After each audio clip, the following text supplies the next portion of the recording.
2018 সালে যৌথ প্রযোজনার ছবি নাকাব সিনেমায় শাকিব খানের সঙ্গে জুটি বেঁধেছিলেন টলিউডের নায়িকা নুসরাত জাহান। এরপর তাদের আর একসঙ্গে দেখা যায়নি। আবারও শাকিব খানের সিনেমায় দেখা যাবে নুসরাতকে। তবে এবার তিনি শুধু থাকবেন আইটেম গানে। সম্প্রতি ভারতের মুম্বাইয়ে শুটিং হয়েছে শাকিব খানের বরবাদ সিনেমার। নির্মাতা মেহেদী হাসান হৃদয়ের পরিচালনায় এই চলচ্চিত্রে শাকিব খানের বিপরীতে দ্বিতীয়বারের মতো জুটি বাঁধছেন টলিউডের ইধিকা পাল।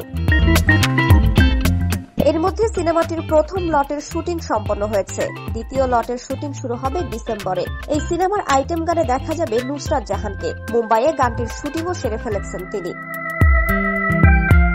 সাম্প্রতিক এক সাক্ষাৎকারে এই তথ্য নুসরাত নিজেই জানিয়েছেন গণমাধ্যমে। বলেন, একটা ভালো গানের পারফর্ম করার অভিজ্ঞতা সবসময় ভালো হয়। শাকিব খানের সঙ্গে এটা আমার দ্বিতীয় কাজ। এখনই সব বলতে চাচ্ছি না, গানটির জন্য শুধু অপেক্ষা করছি।